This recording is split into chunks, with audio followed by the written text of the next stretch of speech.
Bem-vindos! Estamos de novo convosco para mais um episódio deste programa O Tempo é Agora, aqui na nossa DMTV, a Diário do Minho TV. Hoje vamos conversar com o Padre Miguel Pedro Melo sobre o ano inaciano e desenvolvermos uma conversa a propósito deste tempo que estamos a celebrar da vida de Santo Inácio. O tempo é agora. Padre Miguel, bem-vindo. Muito obrigado. O ano inaciano que estamos a celebrar acontece porquê? O ano inaciano acontece como ocasião para celebrar os 500 anos do ferimento de Santo Inácio. Pelo menos gosto de começar assim. Obviamente que é muito mais do que um ferimento. É todo um caminho de conversão que começou num ferimento, na ocasião da Batalha de Pamplona, na qual Inácio de Loyola, lutando contra as tropas francesas, ainda muito jovem, aos 26 anos, cai ferido, gravemente ferido pela uma bala de bombarda, e depois, a partir daí, começa todo um caminho, para ele inimaginado, mas que de facto, pela seriedade com que ele levou todo o seu caminho humano e espiritual, acho que trouxe toda uma riqueza para a Igreja, pelo modo como ele tomou consciência desse processo e como o partilhou com outros, formando aquele que seria o grupo dos primeiros jesuítas e tudo aquilo que esta conversão veio a gerar em sítios tão diferentes da história da Igreja. Obviamente, e isto seria quase um segundo ponto, obviamente que quando recordamos a conversão de um santo, não se está a pedir de nós a atitude de quem vai ao museu. No museu o tempo não é agora, o tempo já passou. Mas obviamente que o tempo de conversão é agora e, portanto, muito mais do que olhar para Inácio como uma espécie de peça de museu, é muito olhar para as suas atitudes e disposições, olhar também para a eloquência do facto de ele ter sido ferido como ponto de partida para a sua conversão e de ter aprendido a ler a sua ferida, e tudo o que isto pode despoletar em nós, de olhar também para um mundo que está ferido e ver como é que o Espírito está a atuar, o mesmo Espírito que atuou na vida de Inácio de Loyola, e perceber como é que nós podemos, regressando às raízes, atualizar o próprio convite que o Espírito nos faz continuamente de conversão, a nível pessoal, a nível comunitário, a nível apostólico, etc. E esse vai ser o propósito desta nossa conversa. Mas, de qualquer modo, vamos ao início. Este jovem é um soldado, não tinha nenhuma formação religiosa, antes do ferimento, como é que era o Inácio antes desse momento que marca o início da conversão? O Inácio, antes do momento da conversão, nós podemos dizer, quase por analogia também a este termo que às vezes usamos na teologia, de uma espécie de vida oculta. Há ali qualquer coisa de misterioso naqueles tempos de infância e que, do ponto de vista humano e espiritual, ligam-no também muito a uma espiritualidade. E a que é que eu me estou a referir em concreto? Portanto, partindo aqui primeiro dos factos que temos, de Inácio é o irmão mais novo, e é um irmão mais novo com o qual, se calhar, muitos até dos ouvintes se podem relacionar, porque é um irmão mais novo até com muita distância dos outros irmãos, uma coisa que ainda acontece entre nós e que tem os seus efeitos também no tipo de personalidade. Uma pessoa com grande admiração pelos irmãos mais velhos muitas vezes ligados às armas, simultaneamente uma relação com a sua mãe também marcada por alguma distância, porque a mãe já tinha uma saúde débil e pouco tempo depois faleceu. E, portanto, Inácio foi criado muito próximo da casa do ferreiro de Loyola. Portanto, assim, uma espécie de criança que vai andando entre a sua casa nobre, que tem a ver com as suas raízes, e simultaneamente com o ferreiro ali da terra, e portanto conhecendo ali muita coisa, se calhar de um estilo de vida diferente daquele que seria próximo. Isto para dizer o quê no que se refere à espiritualidade?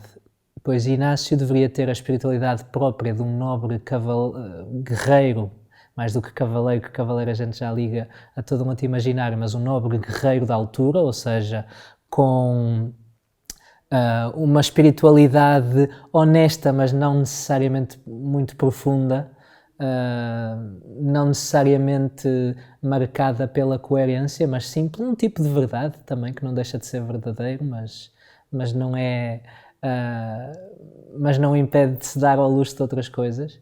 Em nada estava nos seus planos toda esta transformação. Nada disso. Foi mesmo o ferimento, Sim. A marca decisiva numa mudança. Sim, e até deixe-me só marcar aqui um aspecto que eu acho que é engraçado, que é esta ligação também ao ferreiro, etc. Acho que marca muito uma espiritualidade extremamente popular da parte de Santo Inácio. E a devoção a Nossa Senhora, sempre que há um lugar com devoção a Nossa Senhora ao longo da sua vida e em concreto os anos de peregrinação, Inácio para lá. E isso também tem a ver ali com todo um lado de devoção popular que certamente está ligado a muito desta vida oculta prévia ao tempo de conversão, que depois vem culminar na tal ferida. E essa ferida, que acontece numa batalha, provoca um momento de instabilidade na sua vida. E ele fica acamado. E o que é que acontece com isso? Inácio provavelmente assume o maior desafio que acho que todos nós podemos assumir, que é o desafio de acolher o próprio ferimento. Eu recordo-me há uns anos atrás, fiquei muito surpreendido quando li um livro de um padre diocesano, que é provavelmente, curiosamente, das pessoas que acho eu que melhor entrou, creio eu, na alma de Inácio. É o padre Ignacio Telechea e Dígoras, é um sacerdote diocesano espanhol. Num livro chamado Inácio de Loyola, Só e a Pé, ele diz uma coisa até com um certo humor, diz: na Batalha de Pamplona, Inácio não foi o único a ficar ferido, mas só um é que fundou a Companhia de Jesus. Portanto, não são as feridas que salvam. A questão tem a ver é com a releitura, o acolhimento. Pronto, eu acho que isso é muito curioso, sobretudo, e há pouco tempo, aproveitando aqui para falar de alguma literatura inaciana que está ligada neste aspecto, o padre Pedro Miguel Lamet também lançou um livro chamado Para Alcançar Amor, sobre a vida de Santo Inácio, no qual ele dizia que Inácio de Loyola foi uma pessoa que não teve, e já o padre Inácio Larrañaga dizia isto, que Inácio de Loyola teve vários ferimentos ao longo da sua vida. Portanto, aquela ocasião para a qual estamos a apontar, não é, da releitura, não é a releitura de uma ferida numa batalha simplesmente. É a ferida de ter perdido a mãe quando era pequenino, é a ferida de ter ido trabalhar para um senhor chamado Vicente de Coelhar, que foi como um pai para ele, e que por invejas e por tricas da coroa espanhola ou castelhana foi completamente posto de lado e morreu quase de tristeza. Ou seja, a quem ele servia, foi o facto do filho deste senhor, de quem ele era muito amigo, foi morto também numa destas rixas com a corte de Castela. Havia já muita ferida acumulada. Portanto, Pamplona foi provavelmente a ferida que o obrigou a parar. E conta o padre Inácio Telechea que uma tia de Santo Inácio, que era religiosa, no processo de beatificação de Santo Inácio, dizem que ela exclamava, diziam aqueles que a conheciam, este rapaz só há de parar quando partir uma perna. E a verdade é que esta frase, que qualquer mãe minhota já disse dos seus filhos, ali de facto verificou-se com um benefício muito grande para a Igreja. Como é que a releitura aconteceu? Pois tudo começou com uma outra grande mulher. De facto, Inácio, na sua vida, está cheio de grandes mulheres que o ajudam a reler as coisas. E em particular esta que é Madalena de Araoz, que era cunhada de Santo Inácio, esposa do seu irmão mais velho, que no tempo de convalescença, quando ele regressa à casa de Loyola, lhe dá uns livros para a mão. Ele pede-lhe que lhe dê livros de cavalaria, porque era o que ele gostava de ler. Ela diz que não há na casa. vá-se lá saber se não havia mesmo, mas ela deu-lhe os livros da vida de Cristo e da vida dos santos. O Antigo Inácio tem este processo, de fundo, que eu acho que marca a espiritualidade da Companhia de Jesus, e a espiritualidade inaciana, porque não é só da Companhia de Jesus, é uma coisa que se alarga muito mais, e marca para sempre, que é a descoberta de uma nova forma de alegria, que o ajuda a integrar a ferida. Ou seja, Inácio começa, nos seus tempos, na altura não havia Netflix, havia livros, e liam-se os livros e depois devia haver pausas, não é? As pausas a considerar o que se leu, a descansar da leitura. E em certos momentos Inácio começava a imaginar a sua vida quando ele voltasse à corte. E havia uma dama dos seus sonhos que ninguém sabe muito bem quem é, toda a gente fantasia, que podia ser uma princesa, Catarina, que depois veio casar com o Dom João, ninguém sabe muito bem quem era. Mas ele diz que de facto pensa numa dama de uma condição superior à sua e àquela que pode atingir, e sente uma grande alegria em voltar à corte, sente entusiasmo em pensar e em fantasiar tudo aquilo, quase que dá ânimo na cura, mas depois, quando deixa de pensar, sente-se cansado, fisicamente, sente-se extenuado. Pronto, já pensei muito nisto. Mas por outras ocasiões começa a pensar na possibilidade de viver como alguns daqueles santos, São Francisco de Assis, São Domingos, começa a pensar como é que eles viviam. Há quase ali uma espécie de um cavaleiro que se imagina em dois cenários de amor, de um amor muito maior, seja a tal senhora dos seus sonhos, seja a Deus. E quando Inácio se imagina como os santos, de alguma maneira há uma alegria também muito grande, mas há qualquer coisa de diferente, que é, no final, a alegria mantém-se e isso surpreende-o. E a energia mantém-se. Inicialmente ele dá-se conta disto, mas não pensa muito. Mas pouco a pouco começa a reparar nisto um padrão. E nesta releitura começa a perceber, há aqui qualquer coisa de substancialmente diferente. Há aqui uma alegria que parece que é... não é um monólogo.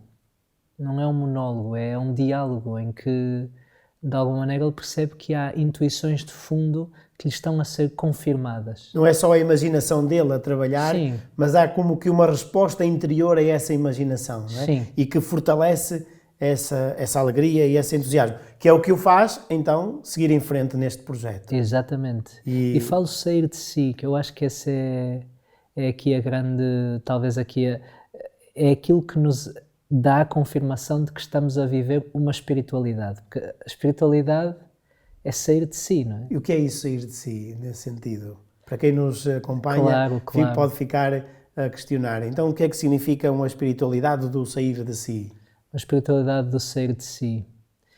Eu diria que a espiritualidade do sair de si pode ser exemplificada, por exemplo, com a maneira como uma criança, acho que é o exemplo mais intuitivo. Uma criança, vamos supor, que está num dia de birra e de repente alguém lhe oferece um gelado, uma coisa simples, que a criança não estava à espera. E de repente a surpresa e a alegria com aquilo que acabou de receber faz com que toda a sua programação anterior para chorar e embirrar com as coisas, de repente seja posta de lado pelo efeito de surpresa. Há qualquer coisa de surpreendente que retira, se quisermos, aquilo que era a programação anterior, ou que São Paulo, se calhar numa linguagem mais adulta, chamaria o homem velho, ou seja, tudo aquilo que esta programação para, diante desta situação, só posso ficar a embirrar para sempre, para o infinito.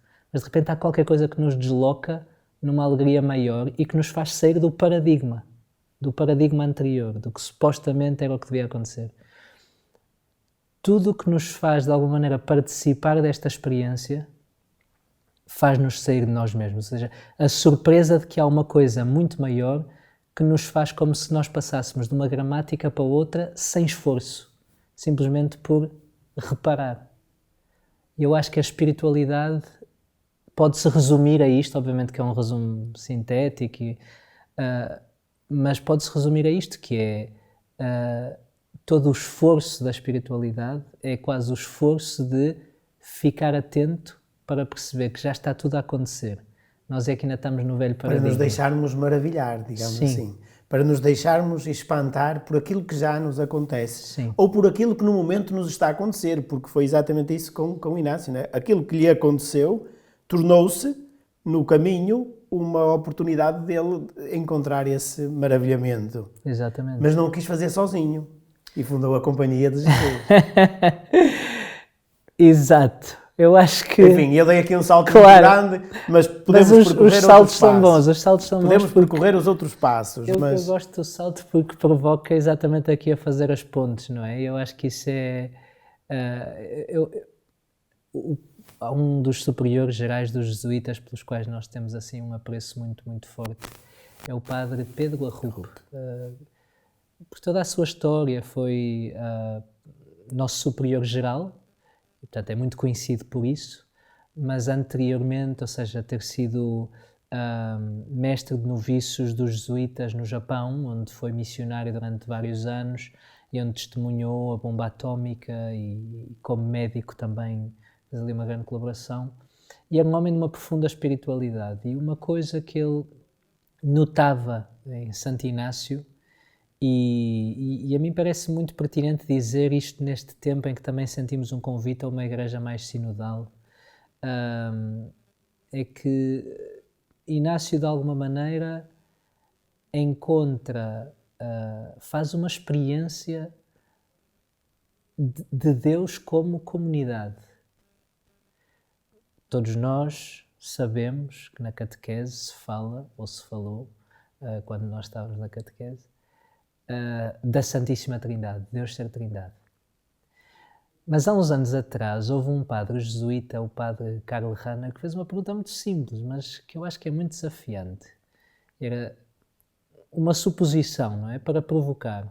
Se amanhã nos dissessem que Deus afinal não é Trindade, mas é só só uma pessoa, o que é que isso mudava na minha vida prática de cristão?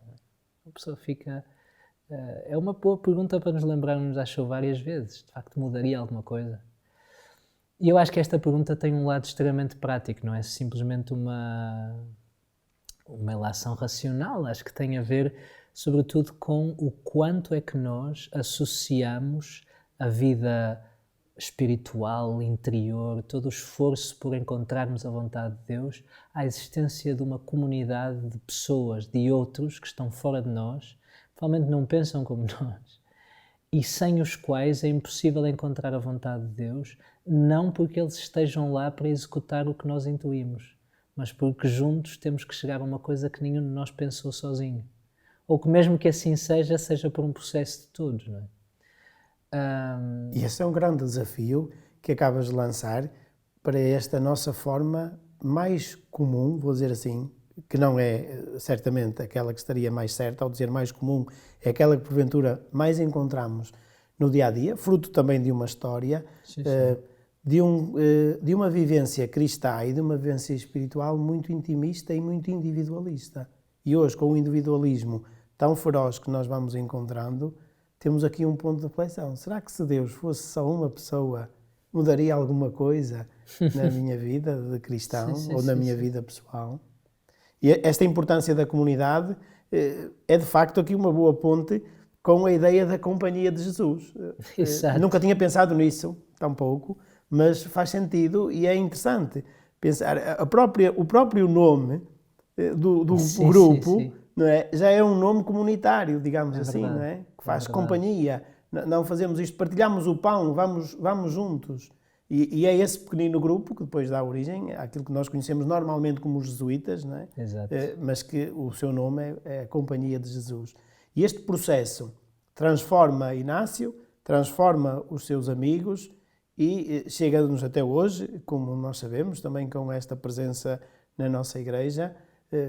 Pelo caminho desenvolvem-se várias propostas. Por exemplo, uma delas muito interessante que poderíamos aqui explorar, os exercícios espirituais, que estão ligados a esta dinâmica do acolher a ferida, penso eu, mas o Padre Miguel sabe mais do que eu sobre isso.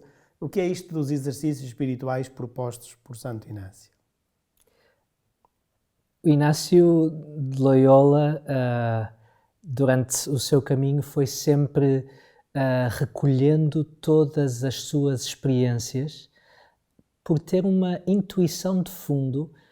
Não percebo bem quando é que terá sido algo consciente nele, mas percebe-se que desde o início ele tem um grande desejo de que o seu caminho seja útil para outros. Há aqui um sentido muito prático. Não sei se é próprio do seu carácter como biscainho, ali pessoa muito pragmática, mas há ali qualquer coisa de querer que o seu caminho seja útil para outros. E para isso ele recolhe desde o início muitas das suas experiências espirituais, muitas das frases que mais o tocam, mas sempre num sentido muito interessante, porque nós temos grandes santos que registaram a sua experiência de um ponto de vista expressivo. Santo Agostinho é um grande exemplo disso. Tarde te amei, beleza sempre antiga, sempre nova. É quase que a oração está lá, é a oração de Agostinho. Aquilo que Inácio faz, que é diferente e que resulta certamente de um carácter mais analítico, é que Inácio de facto não é um grande escritor do ponto de vista literário, ou seja, muitas das coisas que Inácio escreve do ponto de vista estético não se desfrutam sempre. Não diria nunca, mas não se desfrutam sempre. Mesmo nas cartas, são muito analíticas, têm a ver com para se fazer determinado progresso, pode-se fazer A, B e C. É uma coisa muito prática, mas que tem sobretudo a ver com facilitar no outro esta experiência. É quase que, se quisermos dizer, é uma maneira de Inácio expressar também a sua liberdade diante do outro, de não querer que ele faça mímica da minha experiência, mas vá ganhando autonomia para que, como diz Inácio depois nos exercícios, e já falarei mais dos exercícios como estrutura, Deus se possa comunicar com a criatura imediatamente, não é? Imediatamente. E, portanto, para que haja esta imediatez, ele traduz a sua experiência de maneira pragmática para que haja cada vez mais uma autonomia saudável na relação com Deus. Olhando assim à estrutura dos exercícios, o que é que eles pretendem ser? Eu creio que, como finalidade, os exercícios pretendem ser um caminho para que o exercitante, não é? Quem faz exercícios, perceba qual é a maneira como eu estou mais disposto a ouvir a voz de Deus neste momento. Portanto, todas as propostas que Inácio faz têm a ver com isto. Portanto, é quase um caminho, não diria individual, porque o individualismo já está muito conotado com o individualismo, mas profundamente pessoal, em que a pessoa tem de facto um caminho para perceber como é que Deus se me comunica. Encontrar-se consigo mesmo, em primeiro lugar, não é?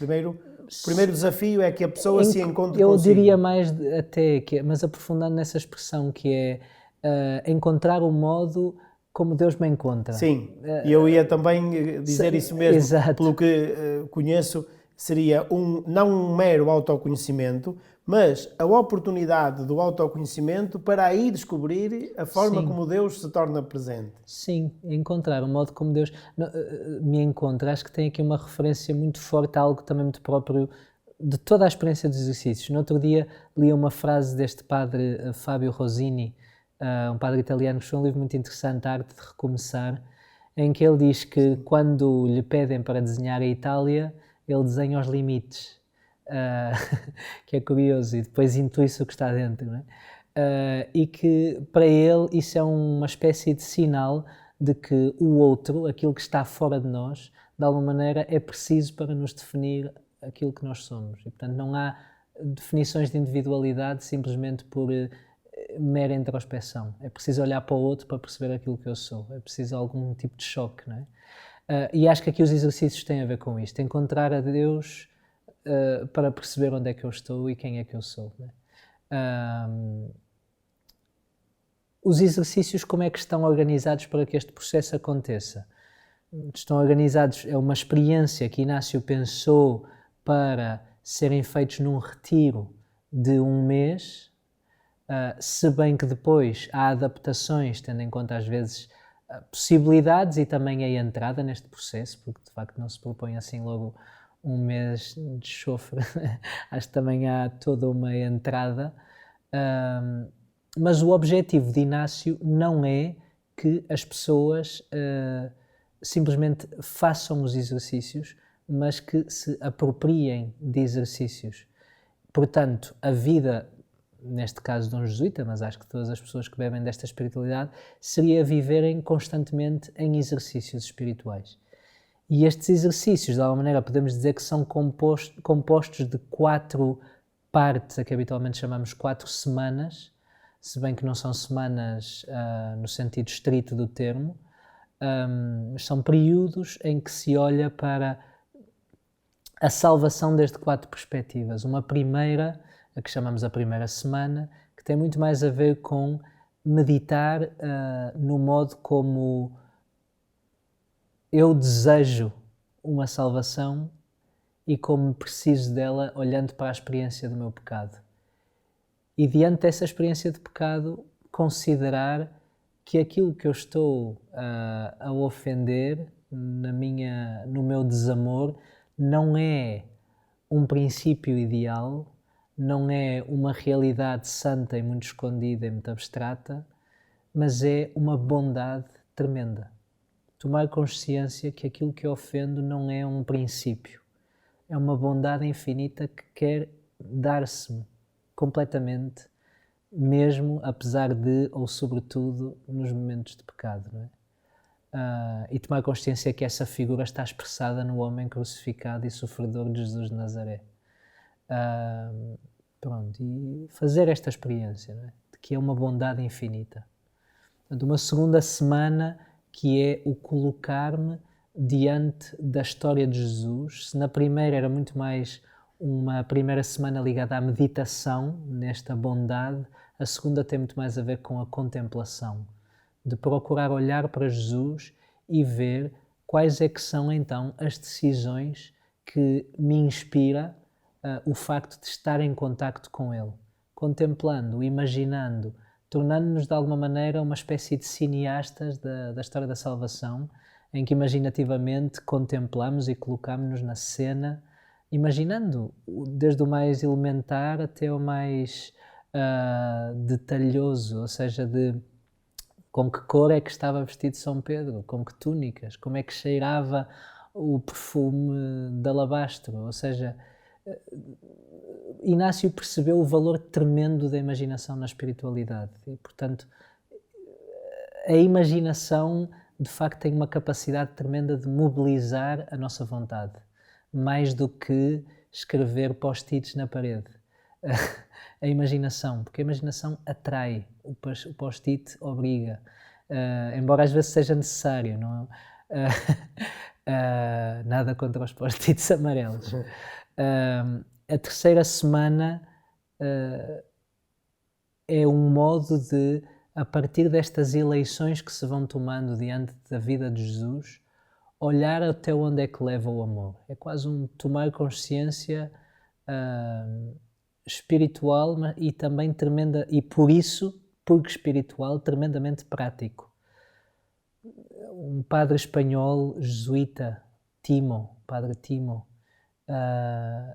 dizia-nos muitas vezes uma coisa que me marcou sempre muito, que a terceira semana, o contemplar a paixão de Jesus, em geral, seja aqui imaginativamente ou não, e neste tempo de Páscoa acho que pode ser de Quaresma, a caminho da Páscoa, pode ser uma dica muito útil, em que o padre Timo diz que devemos olhar para Jesus como quem está a olhar para o guia de uma exploração de montanha, no sentido de que o guia nos diz, nas partes mais difíceis, não simplesmente tenham atenção, mas é assim que se passa.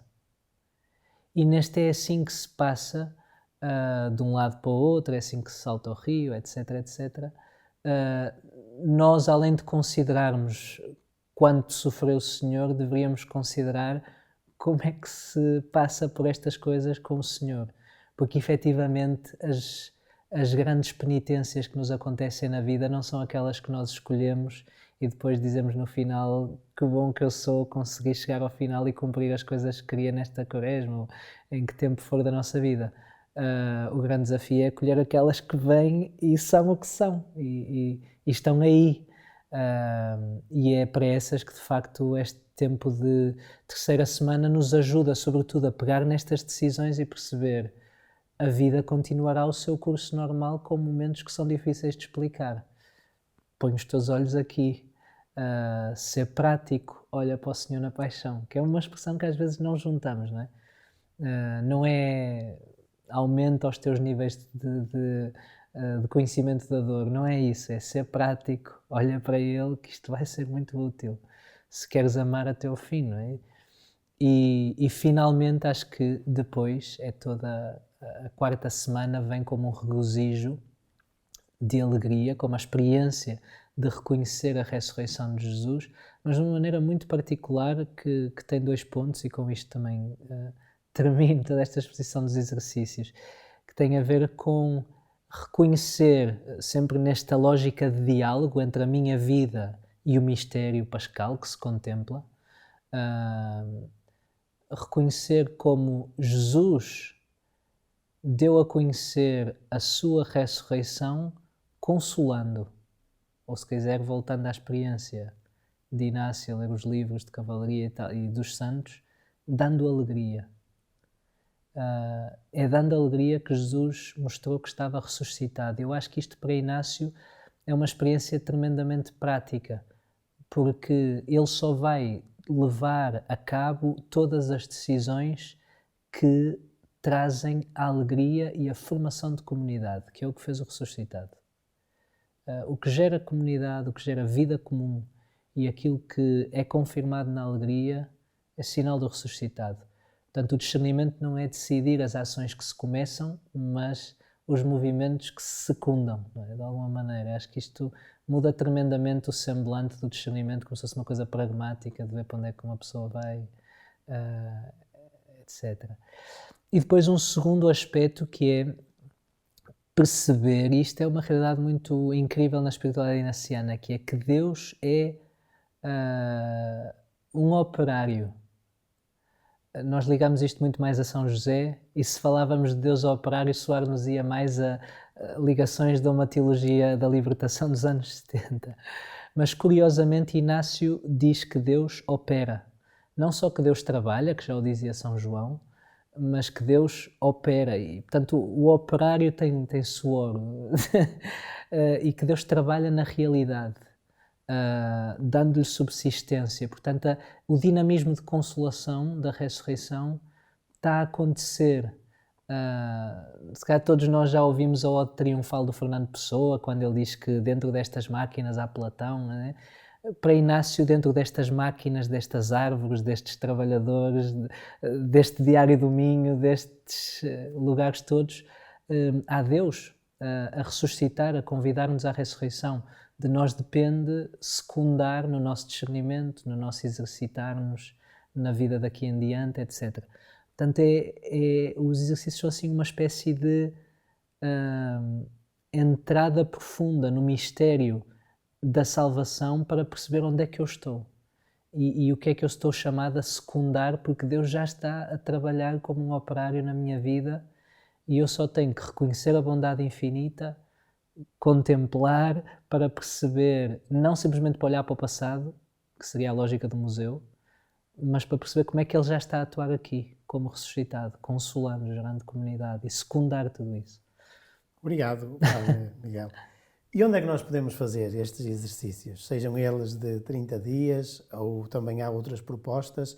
Quem nos acompanha, que ficou fascinado com a explicação que foi dada, onde é que se podem fazer estes exercícios hoje? Bom, estes exercícios, obviamente, que podem-se fazer, diria quase em qualquer sítio, no sentido de que há muitas modalidades. Há modalidades, por exemplo, de fazer exercícios numa casa de exercícios, que existe, por exemplo, aqui em Braga, na Casa da Torre, em Sotelo. Há outras casas de retiros que também fazem este mesmo serviço, ficando e permanecendo lá durante o período de 3, 4, 7 dias, o tempo que for escolhido por quem o faz, é sempre um tempo orientado por outra pessoa, e acho que isso, mais do que ser guiar a oração da outra pessoa, que isso quem o faz é o Espírito, portanto não é quem guia, mas essa pessoa serve quase de um espelho que vai ajudando a apropriar as propostas, portanto, que Santo Inácio faz neste livrinho, e que devem sempre ser acondicionadas àquilo que é o caminho espiritual que a pessoa está a fazer. Mas isto para um modelo mais formal. Há outras pessoas que por vezes fazem-no na vida diária, porque têm dificuldade de compaginar o seu trabalho, os seus compromissos familiares com aquilo que é o parar algum tempo mais prolongado para fazer um retiro. E por isso vão sendo acompanhadas, e a Casa de Sotelo, de retiros em Sotelo, também faz essa proposta em que as pessoas vão ter um tempo durante uma semana de proposta espiritual e depois seguem para a sua vida para ir rezando. Portanto, há várias possibilidades, referi-me sempre a Sotelo porque lá de facto todas estas modalidades estão contempladas, mas em vários sítios do país, e não só lugares ligados à Companhia de Jesus, porque a espiritualidade inaciana acho que não é propriedade privada da Companhia de Jesus, é um dom da Igreja, são oferecidos este tipo de retiros. Obrigado mais uma vez. Estamos a chegar ao fim deste nosso programa e convido o Padre Miguel a deixar-nos uma sugestão. Então, no final desta conversa, gostava muito de sugerir este livro que há pouco referi, do Padre Fábio Rosini, A Arte de Recomeçar, do editorial do Secretariado Nacional do Apostolado da Oração. Parece-me um livro, uma grande sugestão, em que, sem fazer aqui um spoiler do livro, mas simplesmente abrindo o apetite. É um livro que tenta olhar para a criação, para o Gênesis, e perceber como o caos não é um estado prévio à criação, mas que já é o lugar em que Deus está a criar, dentro do caos. Não é um momento prévio em que depois Deus vê o caos e vem como quem arruma um quarto desarrumado. Não, ali já está o quarto a ser arrumado. E a partir daí vai trazendo uma série de analogias para a nossa vida, num tempo em que eu creio que, este tempo que nos é dado viver, em que há muitas pessoas que se sentem numa situação de caos por questões muito legítimas e muito profundas que têm a ver com a pandemia, com questões económicas, laborais, familiares, uma guerra que também nos deixa ainda mais num tempo de incerteza sobre os efeitos que há de ter, e a própria especulação sobre os efeitos que pode ter também geram ansiedade e caos. E acho que é bom termos alguns pilares que nos ajudem a recordar o que é básico e aquilo que é decisivo a nível de profundidade e a nível de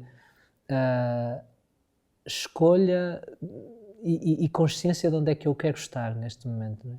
E acho que o Padre Fábio Rosini faz um serviço incrível ao ajudar-nos, através da sabedoria bíblica, a darmos nomes às coisas que são as nossas prioridades, aquilo que é secundário, aquilo que é acessório ou não, para nos ajudar a tomar decisões num tempo que há de requerer não só resiliência material e económica, mas também resiliência na nossa capacidade de gerar lugares de esperança. Uma vez mais, obrigado, Padre Miguel, por esta presença no nosso programa, e obrigado também a todos vós que nos acompanhais. Até à próxima semana, se Deus quiser.